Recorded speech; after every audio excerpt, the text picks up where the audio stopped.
परमेश्वर आपका धन्यवाद हो। एक एक उपकार जो आप प्रत्येक पर करते हैं और विशेषकर जो आपके इकलौते पुत्र प्रभु यीशु मसीह पर विश्वास ले आते हैं, उस बलिदान को ग्रहण कर लेते हैं कि मेरे पापों के लिए मारा गया, गाड़ा गया और तीसरे दिन जी उठा, और अपने आप को प्रभु यीशु मसीह को समर्पित कर देते हैं। तो परमपिता परमेश्वर आप अपना प्रेम पवित्र आत्मा के द्वारा उनके हृदय में उंडेल देते हैं, ताकि प्रभु उनके हृदय में पिता का स्वभाव काम करने लगे और वो प्रेम उन्हें मसीह के अनुसार प्रेरित करे, विवश करे कि वो हर एक से प्रेम कर सकें और अपने आप को मसीह की तरह सबकी सेवा के लिए समर्पित करें, बिना किसी स्वार्थ के और बिना किसी गर्व के, बिना किसी घमंड के और बिना किसी बात की उल्हाना दिए, ये समझ कर के हम तो तुच्छ और निकम्मे दास हैं और मसीह ने अनुग्रह के द्वारा हमें चुना है, ताकि प्रभु आपकी महिमा प्रकट हो और कलीसिया उन्नति में आगे बढ़े और कलीसिया में मसीह का प्रेम सब में दिखाई दे, ताकि प्रभु आपका वचन सिद्ध हो और प्रभु यीशु मसीह की शिक्षाएं हमारे जीवन के द्वारा सिद्ध होकर उस सिद्ध प्रभु की महिमा का कारण बने, जो वाकई में सिद्ध है, ताकि सारी महिमा उसको मिले। हम सब कलीसिया के लोगों के द्वारा उद्धार के लिए धन्यवाद प्रभु, और हम सबको जो किसी लायक ना थे, ना हैं और ना कभी हो सकते हैं, अपनी महिमा के लिए चुनने के लिए धन्यवाद। चाहते प्रभु हम लोग जो कुछ नहीं हैं, उनके द्वारा आपकी ऐसी महिमा प्रकट हो ताकि आपका नाम महिमान्वित होने पाए और इस संसार में लोगों को मालूम चले कि मसीही प्रेम क्या होता है, जो सिर्फ कलीसिया में प्राप्त होता है, ताकि आपका नाम महिमा पाए। धन्यवाद के साथ इस प्रार्थना को आपके इकलौते पुत्र प्रभु यीशु मसीह के नाम से मांगते हैं, आमीन। Praise the Lord. The glory of God part 59 में आज हम देखेंगे the effective discipleship is built on a godly message, the gospel of God. Godly message क्या है? द गॉस्पेल ऑफ गॉड, परमेश्वर का सुसमाचार। सुसमाचार को थिस्सलुनीकियों की पत्री में पौलुस कह रहा है परमेश्वर का सुसमाचार।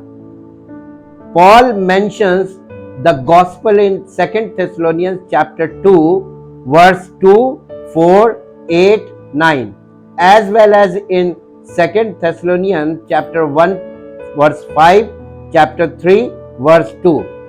In chapter 2 verses 2, 8 and 9 he refers to it as the gospel of God. Paul didn't make up the gospel, rather it came directly from God who revealed it to Paul. To reject the gospel is to reject the living and true God who gave it to us. अब हम हिंदी में इसको देखेंगे।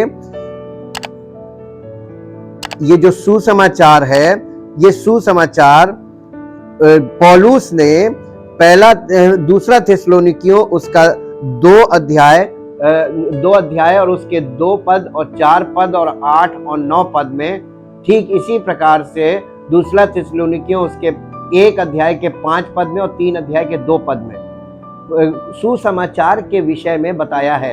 In chapter 2 versus 2, 8 and 9, यानी दूसरा थिस्सलुनीकियों उसके दूसरे अध्याय के 2, 8 और 9 में he refers to it as the gospel of God। यहाँ पर वो इन पदों में दो अध्याय के 8 और 9 पद में इसको कहता है परमेश्वर का सुसमाचार।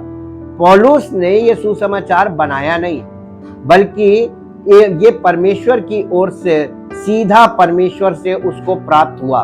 Who revealed it, जिसे परमेश्वर ने उस पर प्रकट किया पौलुस के ऊपर। To reject the gospel, जो कोई इस सुसमाचार को तुच्छ समझता है या इसको ग्रहण करने से इनकार कर देता है, इसको रिजेक्ट कर देता है, वो जीवित और सच्चे परमेश्वर को जिसने ये सुसमाचार दिया उसे रिजेक्ट कर देता है, उसको निरस्त कर देता है या उसे ग्रहण नहीं करता है। परमेश्वर इसको इस रूप में देखता है और इसीलिए सुसमाचार का विरोध सुसमाचार करने वालों पर बहुत भारी पड़ता है। पढ़ दीजिए जरा दूसरा थिस्सलुनीकियों 2 अध्याय का 2 पद पढ़िए, फिर उसका 4 पद पढ़िए। कि किसी आत्मा या वचन या पत्री के द्वारा जो कि मानो, ये दूसरा थिस्सलुनीकियों 2 अध्याय और उसका 2 पद पढ़ना है, वही है जी। जो कि हमारी ओर से हो, ये समझकर कि प्रभु का दिन आ पहुंचा है, तुम्हारा मन अचानक अस्थिर ना हो जाए और ना तुम घबराओ। इसका 4था पद,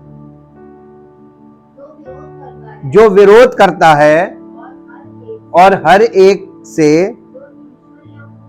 जो ईश्वरीय या पूज्य कहलाता है, अपने आप को बड़ा ठहराता है, जहां तक कि वो परमेश्वर के मंदिर में बैठकर अपने आप को, मुझे लग रहा है हम लोग गलत पढ़ रहे हैं, ये दूसरा थिस्सलुनीकियों नहीं, ये पहला थिस्सलुनीकियों है। गलती मुझसे ही हो गई, ये दूसरा थिस्सलुनीकियों नहीं है, ये पहला थिस्सलुनीकियों है। इसका 2 अध्याय और इसका 2 पद। वरन तुम आप ही जानते हो कि पहले फिलिप्पी में दुख उठाने और उपद्रव सहने पर भी हमारे परमेश्वर ने हमें ऐसा साहस दिया कि हम परमेश्वर का सुसमाचार भारी विरोध के होते हुए भी तुम्हें सुनाएं। इसका मतलब सुसमाचार का विरोध एकदम शुरुआत से हो रहा है, और ये विरोध आपको नहीं, हमको बहुत आसानी से समझ में आता है। जो व्यक्ति सुसमाचार का विरोध करता है वो व्यक्ति डायरेक्टली कुछ नहीं बोलता, लेकिन ऐसी हरकतें करता है जिससे ये प्रकट हो जाता है कि वो इस बात के जो सुसमाचार उसको दिया जा रहा है वो इसका और पवित्र आत्मा के द्वारा जो हमें शिक्षा दी जा रही है उसका विरोध कर रहा है वो। और ये विरोध उस व्यक्ति को भारी पड़ता है, क्योंकि ये विरोध परमेश्वर का विरोध है, जीवित और सच्चे परमेश्वर का। इसी का 4था पद पढ़िए। पर जैसा परमेश्वर ने हमें योग्य ठहराकर सुसमाचार सौंपा, हम वैसा ही, पौलुस कह रहा है, हम वैसा ही वर्णन करते हैं, और इससे मनुष्यों को नहीं परंतु परमेश्वर को जो हमारे मनों को जांचता है प्रसन्न करते हैं। अगर हम इस सुसमाचार को ग्रहण करते हैं और इस सुसमाचार के अनुसार हम जीवन इसको फॉलो करने लगते हैं, अनुसार चलने लगते हैं, तो हम परमेश्वर को प्रसन्न करने वाले बनते हैं। इसके बाद इसका 8वां पद पढ़ दीजिए। और वैसे ही हम तुम्हारी लालसा करते हैं, न केवल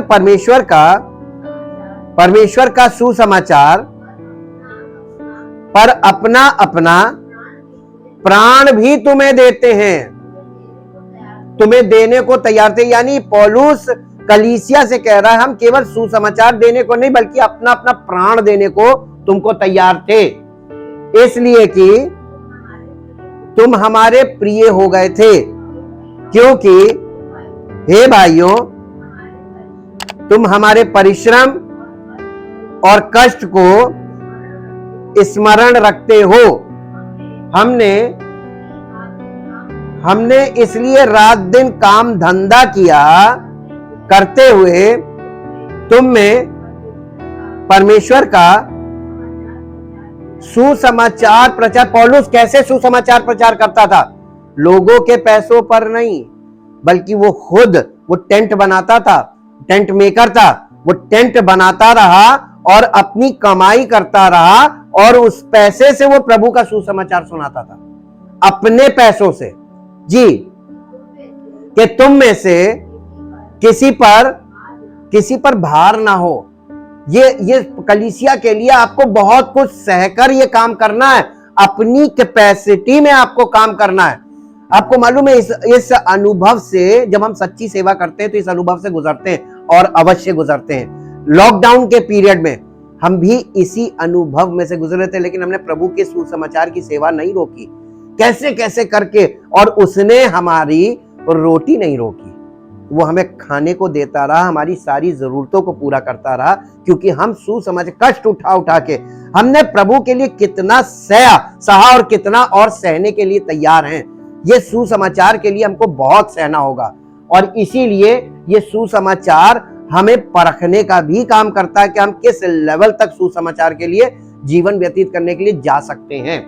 और इसी के साथ आप पहला थिस्सलुनीकियों उसका 1 अध्याय और उसका 5 पद पढ़िए। पहले क्योंकि हमारा सुसमाचार तुम्हारे पास न केवल शब्द मात्र ही में, वरन सामर्थ और पवित्र आत्मा में और बड़े निश्चय के साथ पहुंचा है, जैसा तुम जानते हो कि हम तुम्हारे लिए तुम्हारे बीच में कैसे बन गए थे। पौलुस अपनी दशा याद दिला रहा कलीसिया को। इसके बाद इसी के 3 अध्याय का 2 पद 1 थिस्सलुनीकियों, और हमने तीमुथियुस को, जो मसीह के सुसमाचार में हमारा भाई और परमेश्वर का सेवक है, इसलिए भेजा कि वो तुम्हें स्थिर करे और तुम्हारे विश्वास के विषय में तुम्हें समझाए। विश्वास क्या आप कर रहे हैं, आपको विश्वास में प्रतिदिन अपडेट होना है सुसमाचार के अनुसार। और इसीलिए ये सुसमाचार का कार्य, इसको न्यूज इसीलिए बोला गया, जैसे न्यूज हमको डेली सुननी होती है, वो डेली अपडेट होता है। हमारे सामाजिक जीवन के लिए पॉलिटिकल साइड से हमको कब कहां किधर नहीं जाना है, कब क्या करना है, कब क्या नहीं करना है, न्यूज हमें अपडेट करती है। ऐसे ही सुसमाचार, गुड न्यूज हमको प्रतिदिन अपडेशन करती है स्पिरिचुअल लाइफ के लिए, हर स्टेप के लिए। इन चैप्टर 2 वर्सेस 2-8-9 यहां पर उसको परमेश्वर का सुसमाचार बताया गया, जैसा भी हमने पढ़ा। The gospel stands against every other system of religion. ये जो सुसमाचार है, परमेश्वर का सुसमाचार, ये संसार में जितने भी रिलीजन है, दुनिया में जितने भी धर्म हैं, हर दूसरी प्रणाली के खिलाफ खड़ा है। जो परमेश्वर का सुसमाचार है, ये हर रिलीजन के खिलाफ है, ये मान के चलिए। और इसीलिए इसको बहुत जल्दी जो रिलीजियस माइंड के लोग होंगे वो इसे एक्सेप्ट करेंगे नहीं, वही इसका विरोध करेंगे। वो रिलीजियस सुसमाचार को एक्सेप्ट करते हैं, रिलीजियस बातों को एक्सेप्ट करेंगे, लेकिन इस सुसमाचार को नहीं एक्सेप्ट करेंगे। क्यों? क्योंकि ये परमेश्वर का सुसमाचार है। The gospel stands against every system of religion in the world, including some religions that go under the banner of Christianity. बहुत से ऐसे रिलीजन हैं जो क्रिश्चियनिटी के बैनर में आते हैं। अब आप सोच रहे होंगे क्रिश्चियनिटी के बैनर में कौन से रिलीजन आते हैं? जितने डिनोमिनेशन आप देखते हैं क्रिश्चियनिटी में, CNI, मेथोडिस्ट, कैथलिक और प्रोटेस्टेंट और बिलीवर, ये सब, इनको मालूम है डिनोमिनेशन को थियोलॉजिकल भाषा में इसको रिलीजन ही बोला जाता है। ये पंथ हैं, और पंथ, रिलीजन का मतलब पंथ होता है। संसार के पंथ और मसीह में जितने, मसीह के बैनर में जितने पंथ हैं यानी डिनोमिनेशन, हर डिनोमिनेशन के विरुद्ध परमेश्वर का सुसमाचार हर डिनोमिनेशन के विरुद्ध है। और इसीलिए ये सुसमाचार लोगों को पसंद नहीं आएगा। ये सुसमाचार Christianity, all these false gospels, ये जितने भी रिलीजन में या जितने पंथ आपको दिखाई देते हैं, इनके पास भी एक गुड न्यूज है, एक सुसमाचार है, लेकिन वो फॉल्स गॉस्पेल है।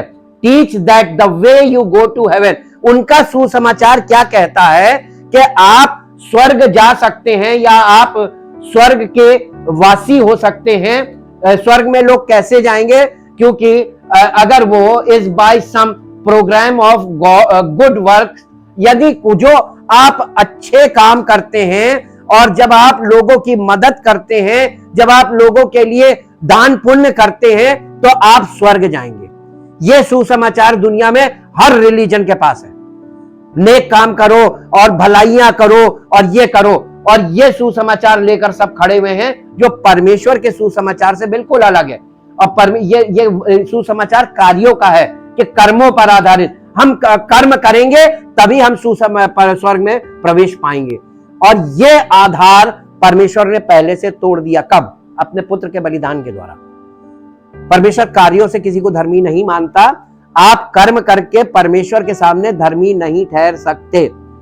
अब देखिए आगे, the Judaizers in Paul's day combined faith in Christ with keeping the Jewish law. यानी पौलुस के समय में जो यहूदी लोग थे, यहूदी लोग भी ऐसे ही एक सुसमाचार प्रचार करते थे कि मसीह में विश्वास करो और व्यवस्था को भी फॉलो करो, रिचुअल्स को यानी कर्मकांड को, उसको फॉलो करो तो तुम स्वर्ग जाओगे। Bye doing penance for your since, यानी अपने पापों की क्षमा के लिए आपको ऐसा करना अवश्य है।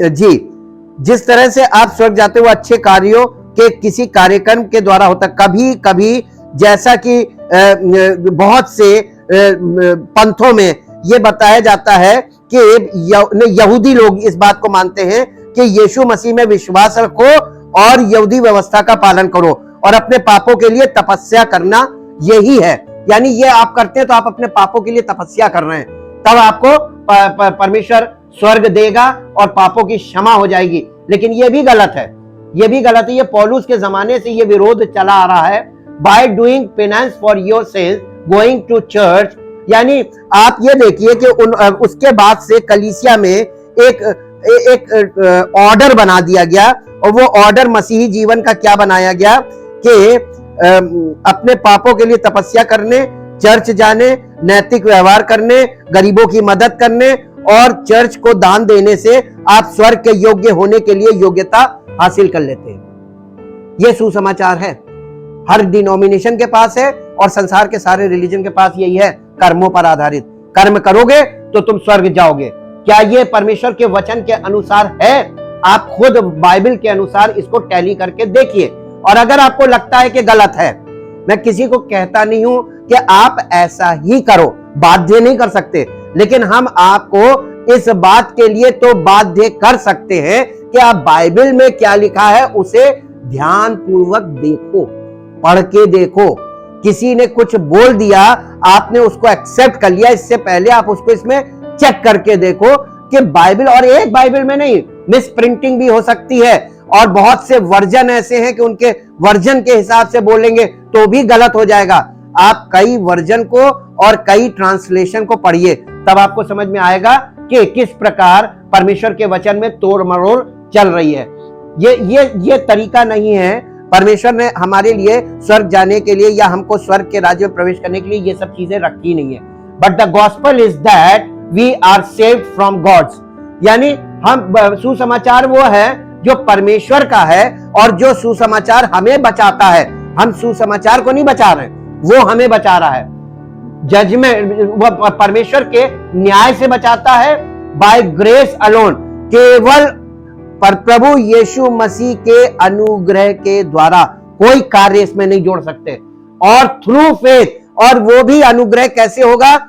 यीशु मसीह पर विश्वास लाने से, केवल यीशु मसीह पर विश्वास लाने से। इन क्राइस्ट अलोन, यानी मसीह पर केवल विश्वास करना है और किसी क्रिया पर नहीं। रिजल्टिंग इन गॉड वर्क्स, यानी जो परमेश्वर की सामर्थ के द्वारा हमारे जीवन में कार्य करता है। इफिसियों की पत्री 2 अध्याय उसका 8 से 10 पद तक पढ़िए। यहां इस प्रकार, क्योंकि विश्वास के द्वारा अनुग्रह ही से तुम्हारा उद्धार हुआ है, और ये तुम्हारी ओर से नहीं वरन परमेश्वर का उद्धार क्या है? आपके कर्मों पर है, आपने निर्णय लिया उस पर है, या परमेश्वर का गिफ्ट है? दान का मतलब गिफ्ट, इंग्लिश में लिखा है salvation is the gift of God. ये परमेश्वर ने तुम्हें गिफ्ट दिया है। गिफ्ट को आप हासिल नहीं कर सकते, कमा नहीं सकते, ये तो प्रसन्न होकर देने वाली चीज है। परमेश्वर ने कहीं ना कहीं आपसे प्रसन्न हुआ। कब प्रसन्न हुआ? प्रभु यीशु मसीह के बलिदान को ग्रहण करने के कारण परमेश्वर प्रसन्न हुआ, क्योंकि वो बलिदान परमेश्वर ने किया अपने इकलौते पुत्र का। जब आप उसको ग्रहण करते हैं तो परमेश्वर आपको तुरंत ग्रहण करता अपने पुत्र की जगह, क्योंकि पुत्र हमारी जगह मरा तो हमको वो अपना पुत्र मान लेता है।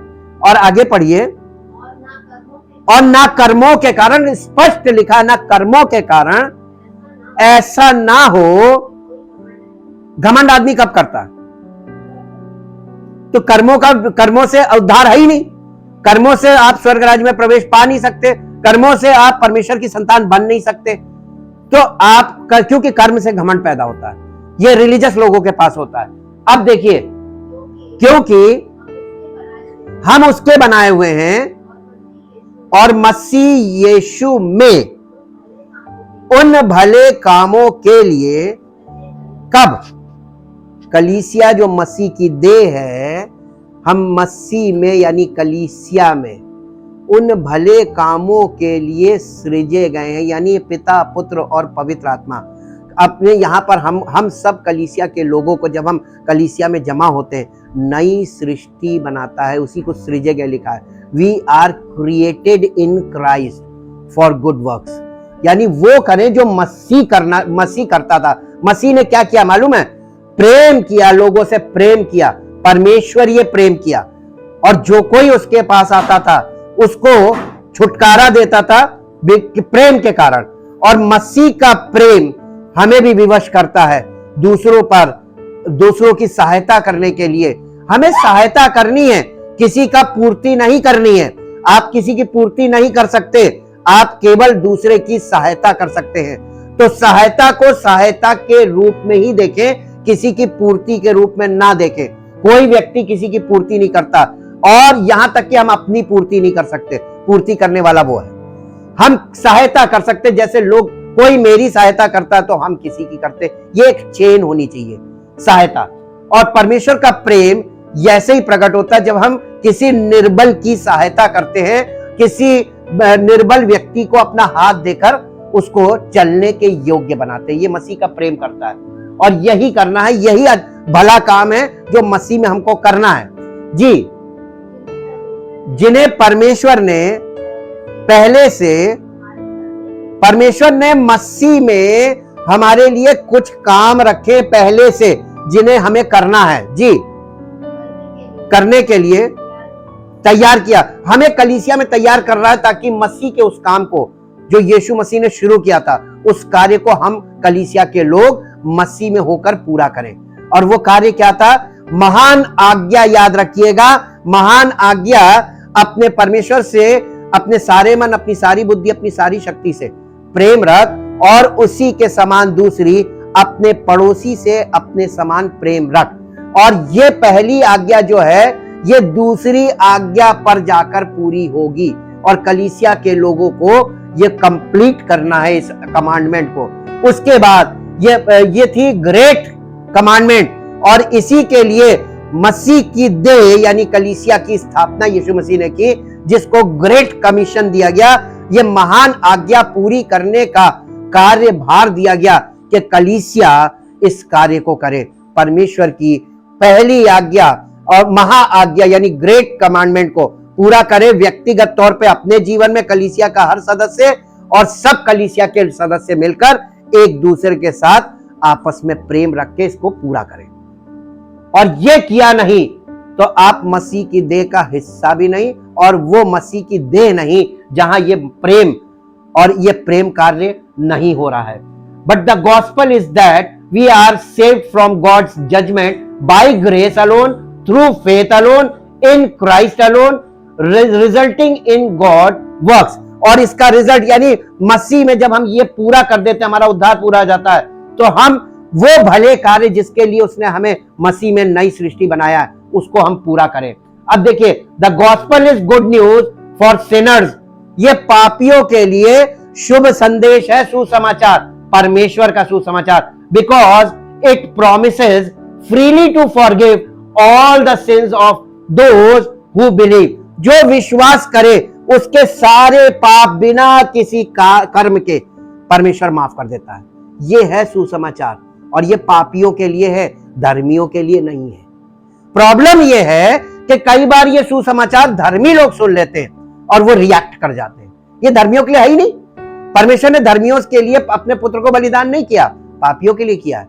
यदि कोई ये मानता है कि मैं आदम की संतान हूं, आई एम बॉर्न सिनर, मैं पापी हूं और मुझे परमेश्वर के सुसमाचार के द्वारा उद्धार की आवश्यकता है, और वो इस सुसमाचार को ग्रहण करता है, उसे पापों की क्षमा मिलती है और पवित्र आत्मा का दान मिलता है, जो परमेश्वर का प्रेम उसके हृदय में डाला जाता ताकि परमेश्वर का स्वभाव उसके जीवन में कार्य करने लगे उसके हृदय से। रोमियो की पत्री 4 अध्याय का 5 पद पढ़िए। परंतु जो काम नहीं करता वरन भक्तिहीन के धर्मी ठहराने वाले पर विश्वास करता है, उसका विश्वास उसके लिए धार्मिकता गिना जाता है।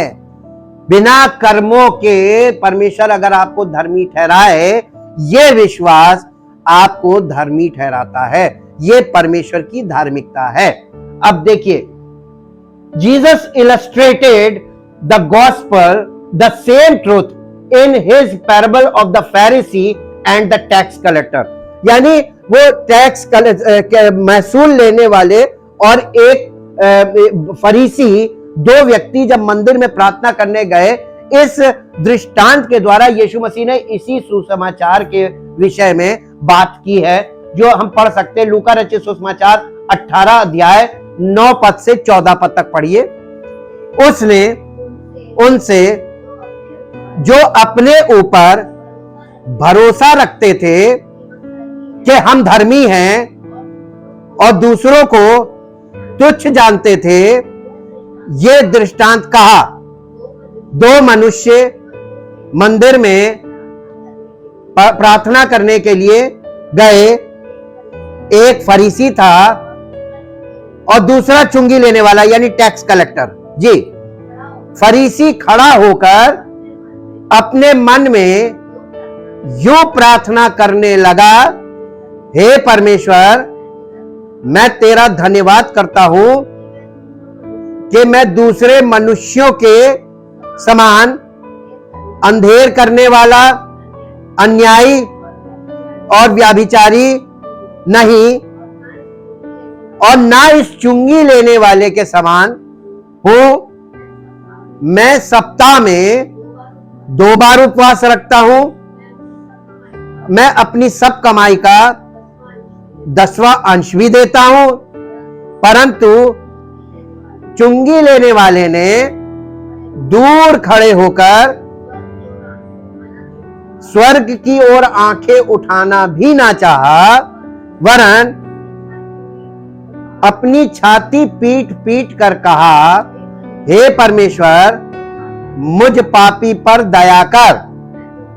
मैं तुमसे कहता हूं, वो दूसरा नहीं परंतु यही मनुष्य, कौन सा? चुंगी लेने वाला, ये धर्मी ठहराया जाकर अपने घर गया, क्योंकि जो कोई अपने आप को बड़ा बनाएगा, कौन करेगा? बंदा बड़े, छोटा करने वाला बैठा है, जो सबसे बड़ा है वही छोटा करेगा। और जो अपने आप को छोटा बनाएगा तो क्या करना चाहिए?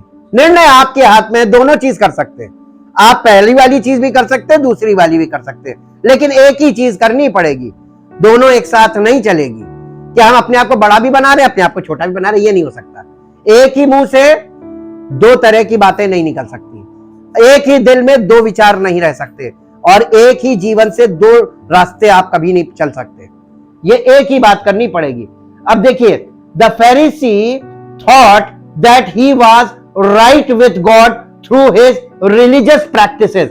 ये जो फरीसी था, ये धार्मिक क्रियाओं के द्वारा अपने आप को ये मन में सोच रहा था कि मैं तो परमेश्वर के साथ मेरा बहुत अच्छा रिश्ता है और बाकी किसी का ऐसा रिश्ता नहीं है, मैं बहुत धर्मी हूं। और देखिए, नॉट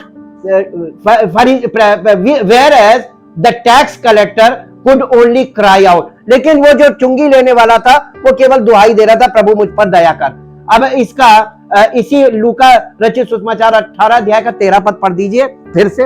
परंतु चुंगी लेने वाले ने दूर खड़े होकर स्वर्ग की ओर आंखें भी उठाना भी ना चाहा, वरन अपनी छाती पीट पीट कर कहा, हे परमेश्वर मुझ, क्या कहा था उसने?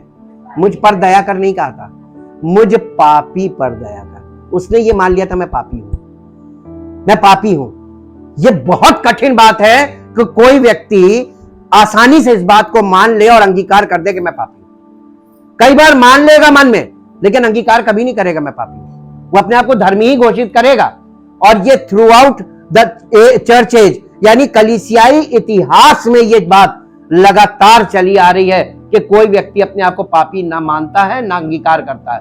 Jesus said that the tax collector went to his house justified, यानी वो धर्मी ठहराया जाकर अपने घर को गया, वो जो चुंगी लेने वाला था। Whereas the Pharisee did not, जबकि फरीसी धर्मी नहीं ठहराया परमेश्वर ने, वो अपनी दृष्टि में धर्मी था। Pharisee did not. Why does the gospel result in opposition? आज परमेश्वर के सुसमाचार का विरोध क्यों होता है? क्यों विरोध है जी?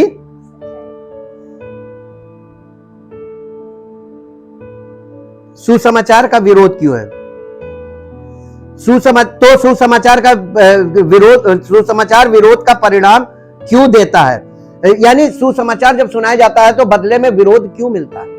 इसका परिणाम विरोध क्यों होता है? नहीं मालूम। दूसरा सवाल इसी से जुड़ा दूसरा सवाल है कि why would anyone have a problem with such good news? क्यों लोगों को इस सुसमाचार से समस्या है? क्या समस्या है इस सुसमाचार से? अब हम इसको देखेंगे कि क्या समस्या है। The Bible is clear that self-righteous people hate the gospel because it confronts their pride. यानी जो स्वधर्मी लोग हैं, बाइबल इस बात में स्पष्ट बताती है कि ये जो स्वधर्मी लोग हैं ये सुसमाचार से घृणा करते हैं, क्योंकि ये उनके अभिमान का सामना करता है। कौन? सुसमाचार। सुसमाचार उनके अभिमान का सामना करता है, इसलिए उनको आग लग जाती है सुसमाचार से कि बिना कार्यों के धर्मी कैसे ठहरा देगा। It takes away all grounds for boasting in our good deeds, यानी हमारे सब अच्छे कामों के द्वारा जो हमें गर्व करने का अवसर मिलता है, वो अवसर इसमें है ही नहीं। सुसमाचार में गर्व करने का कोई, घमंड का कोई अवसर ही नहीं है। किस बात पे घमंड करेंगे? सुसमाचार, परमेश्वर ने सुसमाचार हमें दिया और जब हमने ग्रहण किया तो उसने हमें वरदान दे दिया, उद्धार, परमेश्वर के पुत्र होने का अधिकार, ये सब वरदान है। और ये वरदान हमको उसने बिना कर्मों के दे दिया। कोई इस बात को मानने को तैयार नहीं और एक्सेप्ट करने को नहीं तैयार है। ये इसका विरोध है, क्योंकि इसमें घमंड नहीं है। और जिसमें घमंड, किसको? शरीर को क्या चाहिए? घमंड। और अभिमान मालूम है आपको? जिद और ढिठाई, ये दो चीजें एक ही चीज को दिखाती है साइकोलॉजिकली, घमंड को। जो घमंडी होता है ना, वो जिद्दी होता है और हठी होता है। जिद्दी, और जिद्दी के साथ साथ वो स्टबर्न होता है। उसने ना बोला तो वो ना है, ये घमंड है एक्चुअली।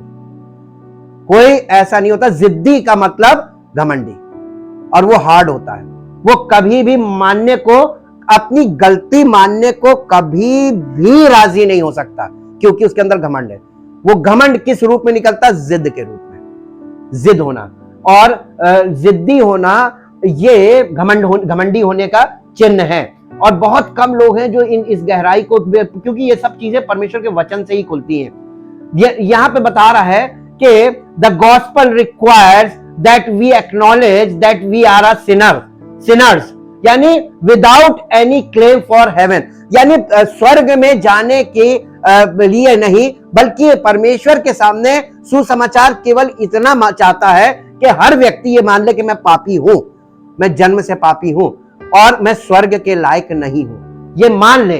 तो मालूम क्या होता है कि the gospel reveals that my heart is as desperately wicked as that of the worst of the sinners, यानी तब जब हम ये मान लेते कि हम पापी हैं, तब सुसमाचार क्या करता है मालूम है?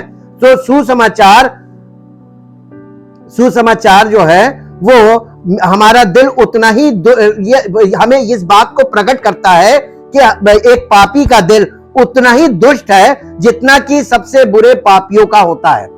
इतने घमंडी लोग सुसमाचार के विनम्र संदेश का विरोध करते हैं, और जो लोग सुसमाचार का विरोध कर रहे हैं वो घमंड से भरे होते हैं, और इसीलिए विरोध करते हैं क्योंकि सुसमाचार हमको ये प्रकट करता है कि हम इस संसार के सबसे ज्यादा दुष्ट और पापी इंसानों में से है, हमारा दिल पापी है। सो प्राउड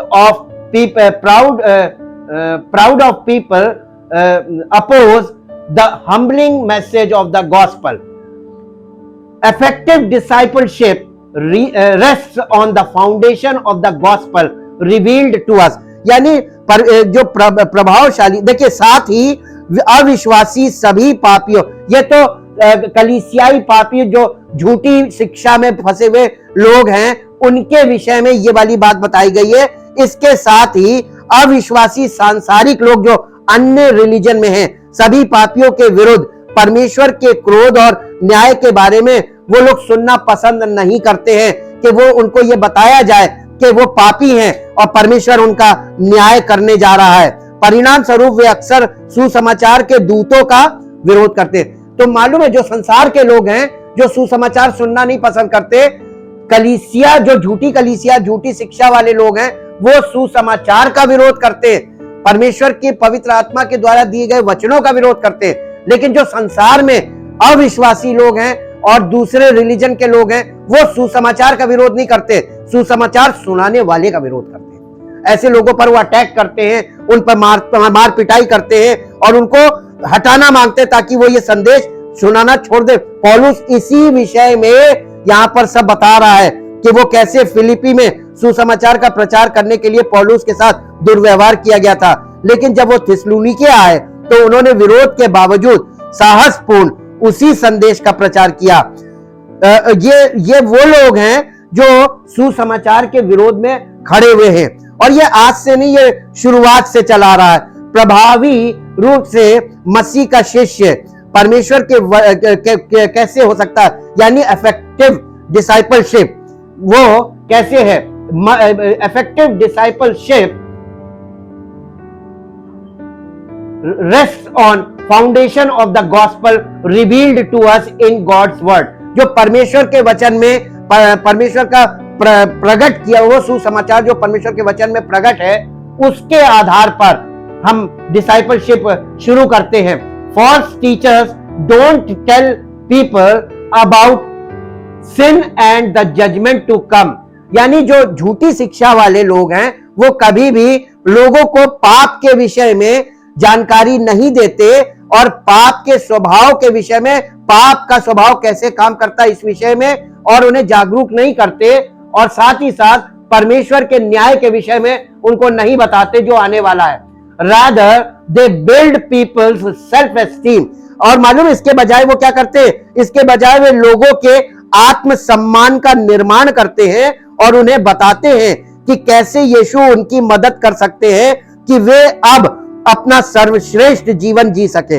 ईश्वरीय शिष्यों का निर्माण करने के लिए हमें उस सुसमाचार की नींव पर निर्माण करना चाहिए जो परमेश्वर की ओर से आता है। ये वो सुसमाचार है जो पौलुस का सुसमाचार है। परम पिता परमेश्वर, हम आपका हृदय से धन्यवाद करते हैं आपके महान प्रेम के लिए और उस अनुग्रह के लिए जो आपने पुत्र के बलिदान के द्वारा प्रकट किया। लेकिन प्रभु यहीं पे मामला नहीं कंप्लीट हो गया। यीशु मसीह ने अपनी कलीसिया की स्थापना की और पवित्र आत्मा के हवाले अपनी कलीसिया को किया।